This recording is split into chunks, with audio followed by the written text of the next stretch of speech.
Bab 915. Apakah masih bisa diselamatkan? Ponsel Nona Karina tertinggal di restoran. Ibuku merasa itu akan menunda pekerjaan Nona Karina. Karena itu, dia memintaku mengantarnya kemari. Jelas Kevin agar tidak disalahpahami. Nenek River mengambil ponsel yang diserahkan Kevin. Dia mencoba memasukkan kata sandi untuk membuka layar. Terima kasih Kevin. Sudah merepotkanmu mengantarnya kemari. Ujar Nenek River mengucapkan terima kasih sambil tersenyum.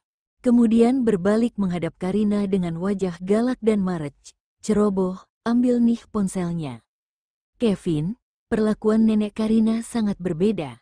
Apakah Karina cucu kandung Nenek? Kenapa merasa Kevin adalah cucu kandung Nenek dan Karina adalah anak angkat? Sama-sama, Kevin berkata dengan santai. Nenek River, aku batik dulu. Ayah, tunggu sebentar. Kevin tolong periksa denyut nadi Karina.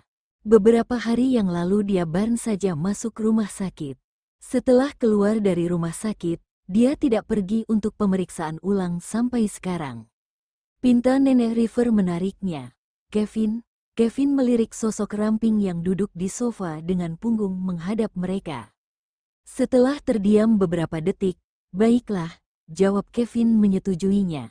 Nenek River segera melepaskan Kevin.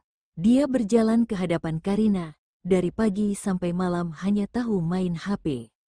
Selain main HP apalagi yang bisa kamu lakukan? Ujar Nenek River merampas HP dari tangan Karina. Nenek, aku sedang melihat apakah ada yang mencariku tidak? Jelas Karina sedikit tidak berdaya. Ulurkan tanganmu biar Kevin periksa denyut nadimu untuk melihat apakah tubuhmu sudah membaik. Perintah Nenek River. Oh, Karina menjawab dengan dingin. Lalu, dengan patuh meletakkan tangannya di atas meja. Kevin duduk di seberangnya tanpa ekspresi. Ujung jarinya menyentuh pergelangan tangan Karina. Suhu tubuh Karina yang sedikit dingin membuat Kevin sedikit mengernyitkan alis. Setelah beberapa saat, Kevin menarik tangannya. Kebetulan Nenek River mengeluarkan catatan medis rawat inap Karina. Kevin mengambil catatan medis itu dan melihatnya. Kevin, bagaimana keadaan Karina? Tanya Nenek River menunggunya membaca laporan medis. Menurut situasi saat ini, kalau begini terus seharusnya bisa hidup tidak lebih dari 30 tahun. Jawab Kevin dengan tenang seakan masalah ini tidak ada hubungannya dengan dia. Nenek River hampir saja pingsan. Dia berbalik mengambil koran memukul Karina. Karina, segera resign dari pekerjaan sampah itu dan ikut aku pulang ke Kyoto. Ujar Nenek River. Nenek, tenang sedikit, ada orang luar. Ujar Karina tidak bersembunyi setelah dipukuli dan dengan cepat mengingatkan. Nenek River segera berhenti setelah mendengar kata-katanya. Kevin, sebelumnya dokter mengatakan selama dirawat dengan baik bisa sehat kembali. Apakah kita bertemu dengan dukun? Tanya Nenek River dengan cemas. Apakah Nona Karina merawat dirinya dengan baik? Tanya Kevin. Nanti ku minta orang untuk hancurkan komputer dan tabletmu. Ujar Nenek River marah kepada Karina. Kevin, bisakah itu diselamatkan? Tanya Nenek River. Dari laporan rekam medis, aku melihat Nona Karina menderita anemia karena makan tidak teratur, istirahat yang kurang dan begadang untuk bekerja. Itu mengakibatkan penurunan trombosit secara tiba-tiba. Selain itu, ada beberapa gejala seperti badan dingin dan gangguan endokrin. Dokter umum dapat mengobati penyakit ini. Kuncinya adalah apakah Nona Karina bersedia diajak kerjasama. Bagaimana mengobatinya? Tanya Nenek River. Yang terpenting adalah mengatur waktu istirahat dan pola makan, ditambah olahraga teratur setiap hari. Yang terakhir adalah minum obat. Pengobatan ini setidaknya memakan waktu sekitar 1 tahun. Ujar Kevin dengan santai sambil mengeluarkan pena dari sakunya. Kevin menulis sebuah resep di belakang laporan rekam medis, kalau tidak mengatur waktu istirahat dan makan teratur. Sama sekali tidak perlu diobati, hanya perlu mempersiapkan mental untuk kematian mendadak kapan saja dan pemakaman. Setelah Kevin pergi, Nenek River memukul dan memarahi Karina. Malam hari di rumah keluarga Okto, Kina tahu Kevin pergi kencan buta selang tadi. Setelah makan malam, Kina menelepon ibunya dan menanyakan kencan buta Kevin. Hasil kencan buta seperti yang diduga. Setelah itu, Kina menanyakan tentang detail kencan buta Kevin di WeChat. Kevin mengatakan pasangan kencan buta dia adalah wanita yang meminta tanda tangannya pada perjamuan 1 bulan putra Rafael. Kemudian menceritakan kejadian itu kepada Kina secara rinci. Kina yang mendengar cerita ini sangat menghayatinya, terutama ketika keduanya sama-sama meminta maaf karena ada urusan dan harus pergi. Setelah Ezra selesai sibuk bekerja di ruang kerja, dia melihat istrinya tertawa konyol di sofa. "Kina, apa yang kamu tertawakan?" tanya Ezra. "Tidak ada, hanya menanyakan masalah kencan buta Kevin." Meski kencan buta kali ini tidak berhasil, tetapi sepertinya ada harapan. Kina menceritakan kembali kencan buta Kevin kepada Erza ketika Karina pulang.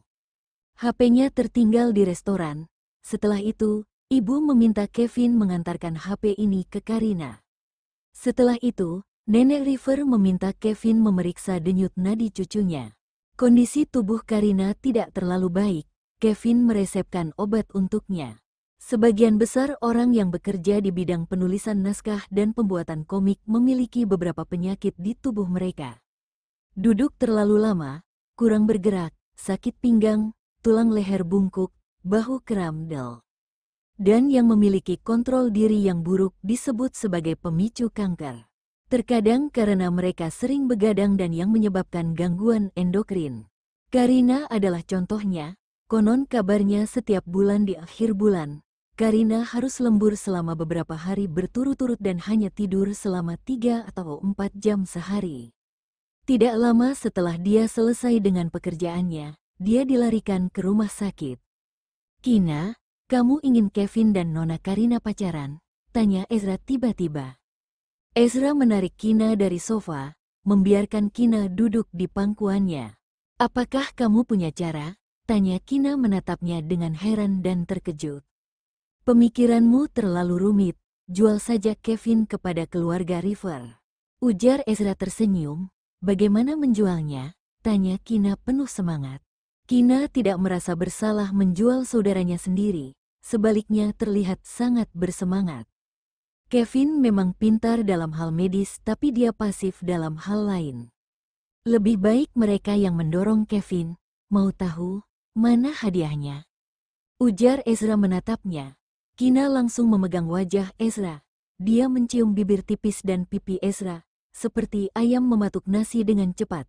"Sudah, cepat katakan." "Nih." Ezra mencium pipi Kina sebagai hadiahnya. Ezra dengan tenang memberitahu Kina rencana menjual Kevin. Setelah mendengar ini, Kina kembali mencium pipi Ezra dengan penuh semangat.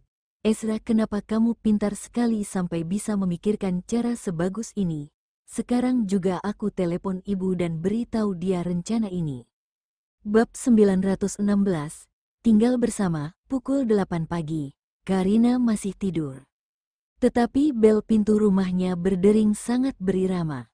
Setiap berdering 5 kali akan berhenti selama 1 menit dan berdering 5 kali lagi dan seterusnya. Karina menggambar komik sampai jam 3 atau 4 subuh. Dia sangat marah mendengar suara dering bel pintu sampai ingin membunuh orang itu. Orang itu tampak sangat sabar, seolah selama Karina tidak membukakan pintu, dia akan terus membunyikan bel pintu sampai kiamat. Karina dengan kesal berteriak petik terbalik A. Setelah itu, turun dari tempat tidur dengan marah dan pergi membukakan pintu. Ketika membuka pintu, "Aa, siapa? Pagi-pagi bunyikan bel? Tahu tidak orang masih tidur?" teriak Karina marah tanpa melihat siapa yang datang. "Nona Karina, lain kali sebelum membukakan pintu intip dulu dari lubang pintu atau CCTV untuk melihat siapa yang ada di luar. Kalau orang yang berdiri di luar pintu adalah seorang pembunuh atau pria cabul. Sekarang kamu sudah berlumuran darah," ujar Kevin mengingatkan dengan suara dingin dan tenang. Karina membuka matanya, kemudian mengangkat kepalanya. "Sialan, Kenapa pria ini ada di sini? Setelah terkejut selama beberapa detik, rasa kantuk Karina masih ada. Ketika mengingat kejadian dirinya meminta tanda tangan dan ditolak. Kenapa kamu ada di sini? Cepat katakan dan pergi, ujar Karina dengan arogan.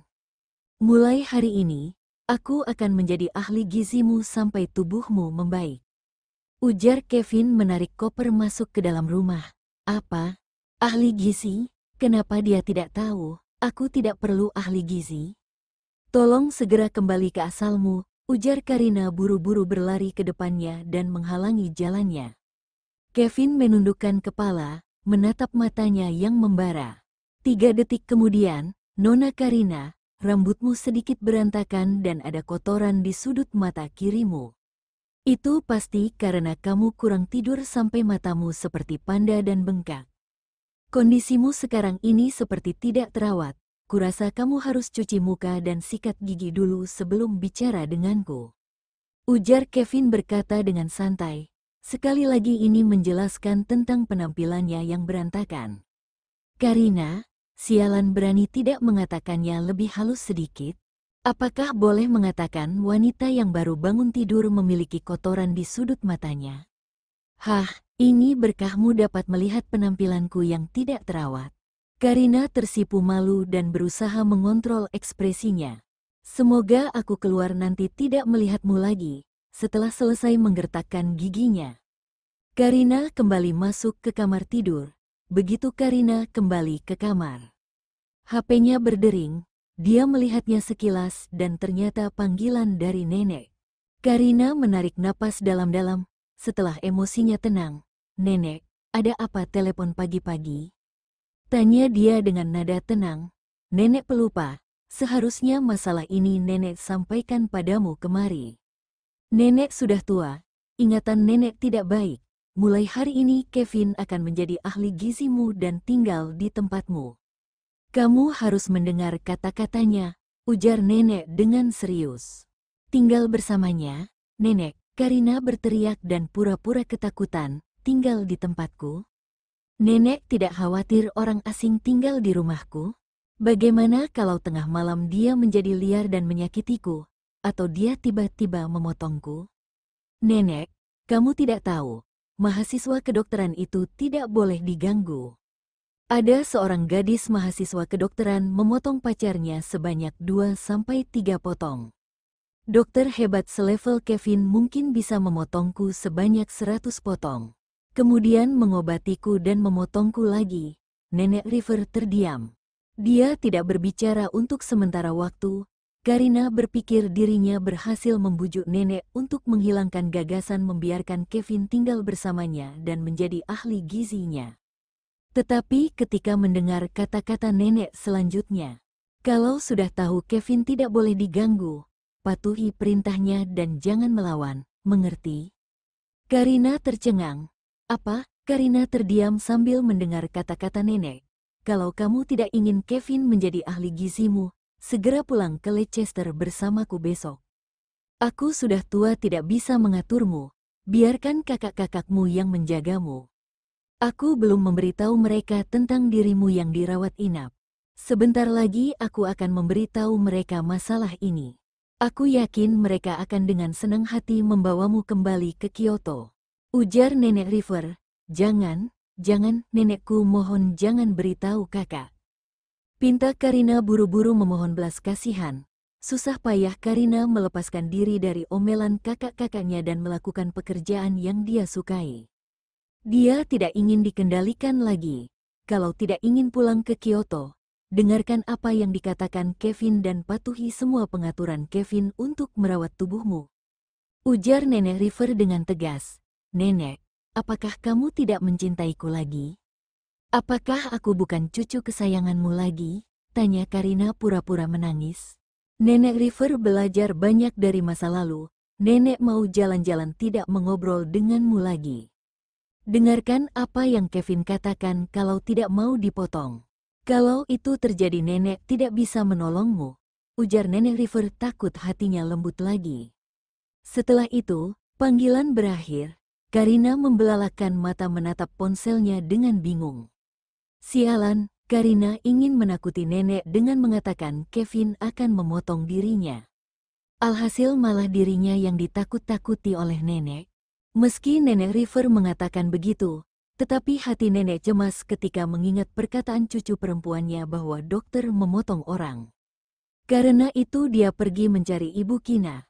Kedua orang tua ini mulai bekerja sama menjebak anak mereka sendiri. Mereka mengobrol bahwa Kevin sudah sampai di rumah cucunya. Kemudian mengobrol tentang rencana ke depannya untuk Kevin. Kina, akankah Kevinmu akan memukuli perempuan? Karina sedikit nakal. Bagaimana kalau dia membuat Kevin marah? Tanya Nenek River kepada Ibu Kina dengan ragu. Nyonya River, jangan khawatir. Aku sudah kenal Kevin sangat lama dan tidak pernah melihat dia marah, apalagi sampai memukul orang. Sikap dia kepada laki-laki memang lebih dingin, tapi sangat baik dan sopan kepada perempuan. Ujar Ibu Kina tersenyum. Nenek River mengobrol sebentar dengan Ibu Kina. Barulah dirinya tenang setelah yakin Kevin adalah orang baik dan dapat diandalkan. Karina menyikat gigi dan berendam di kamar mandi, bahkan memakai masker saat berendam. Setelah riasan di wajahnya rapi, waktu sudah berlalu 1,5 jam. Melihat Kevin masih duduk dengan anggun di sofa ruang tamu. "Kamu kenapa masih di sini?" tanya Karina dengan kesal. Karina merasa sikap Kevin yang acuh dan sombong akan pergi tanpa ragu bersama barang bawaannya setelah didiamkan. Tapi ternyata dia tidak begitu.